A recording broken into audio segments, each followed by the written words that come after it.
Hello PW Torch YouTube, my name is Stephanie Chase and I am here with the All Elite Wrap-Up, bringing you the biggest news in AEW.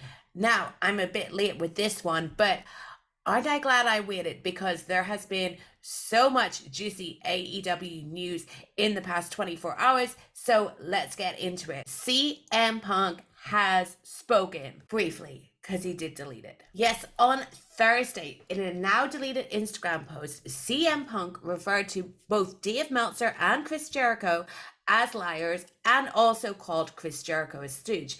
Now, where did this stem from? Let's go to the beginning. On Wrestling Observer Radio, following AEW Dynamite, Dave Meltzer talked about what he thought CM Punk needed to do in order to return to AEW, and this involved apologizing to a lot of people. And Dave also talked about whether or not he would consider bringing CM Punk back if it was his call. Now, why was Dave talking about that? Well, let's go back even further. So Dax Harwood said in an interview with Fightful that he had had conversations with CM Punk about Steve Keirn's book, which he said has made Punk miss wrestling. Then Punk commented on an Instagram post talking about this, recalling a story from the book. He said, "Great story about Gator and Coco fighting in the locker room, and then Lawler drives him in the office the next day and they squash it. Fascinating. Best book about a fascinating man in a strange business since Brett wrote his book." Little did he know what that would lead to. Now, Dave's comments led to a lot of people talking, and there was a lot of talk on the Wrestling Observer message board. And during some discussion about the issue of CM Punk and AEW, Dave waded in to tell a story about Punk leading up to All Out that we had not heard before. Dave posted on his message board, "Do you know why they didn't advertise Punk versus Moxley longer and why it had a short build? Because Punk agreed to it, then AEW got a legal letter saying that he wasn't down with it and wasn't doing it, and they didn't know if he'd come until Tony put his foot down. There are a lot of nice things I can say about him, and you can absolutely argue his position on Moxley was correct, but you can't argue he willingly did what he was asked to in that scenario." So what Meltzer was referring to was the build for Punk versus Moxley at All Out 2022, which saw Moxley defeat Punk in 3 minutes on the August 24th edition of Dynamite after Punk returned from injury, taking Moxley from being the interim champion to the AEW champion. Then after Punk's quick loss to Moxley, it was only on the next week's Dynamite, which was days before the All Out pay-per-view, that the match between Moxley and Punk for the AEW World Championship was set in stone. So this was surprising to a lot of fans that Punk would send a legal letter over whether or not he should lose a match. But then Punk went to his Instagram stories to give his side of the story, making a text post which he quickly deleted. But of course, many people screenshotted this. So in the post, he said, "Sigh, I wasn't cleared to come back to wrestle yet. The plan was to wrestle at the pay-per-view. I sat and listened to Moxley's Rocky 3 idea. I explained that I'd never seen a Rocky movie and I thought the idea sucked, but if the boss wanted to do it, whatever. He said he wouldn't lose to me. I'd never experienced someone refusing to lose. I just laughed.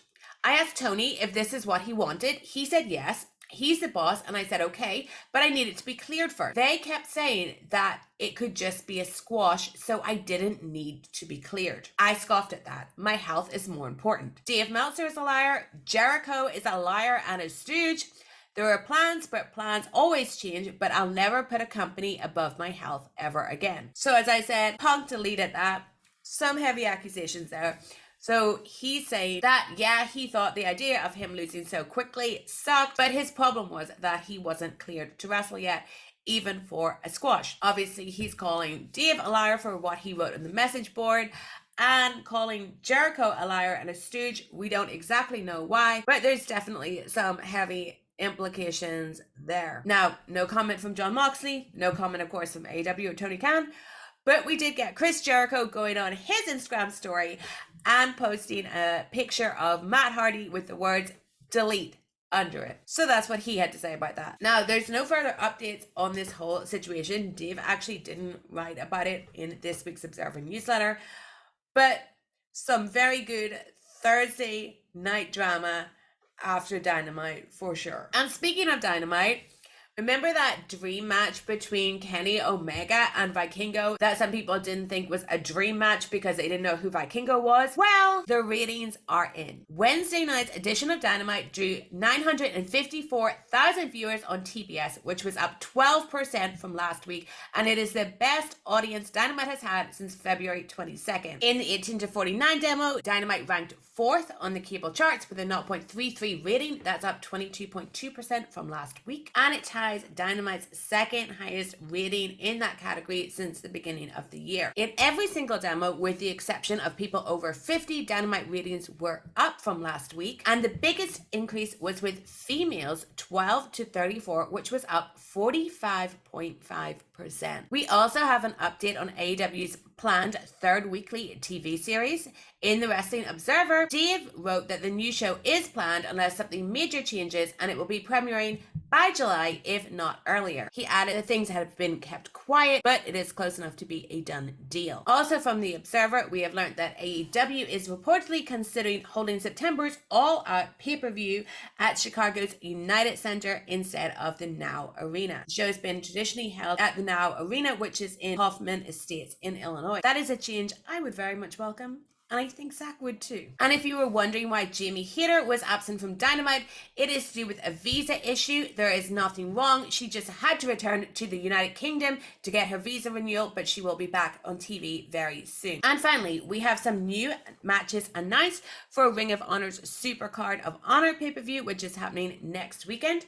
Claudio Castagnoli will take on Eddie Kingston for the Ring of Honor World Championship. Vikingo will defend the AAA Mega Championship against Commander. Samoa Joe will be defending the Ring of Honor Television Championship against Mark Briscoe. And the participants for the Reach for the Sky ladder match for the Ring of Honor World Tag Team Championship are the Lucha Bros, Top Flight, The Kingdom, Aussie Open, and Roosh and Listico. And that's all from me. Thank you so much for watching. Don't forget to subscribe to the PW Torch on YouTube. Turn on your notifications so you can find out when my next video drops and every time Zach and Tyler go live throughout the week. Until next time, bye.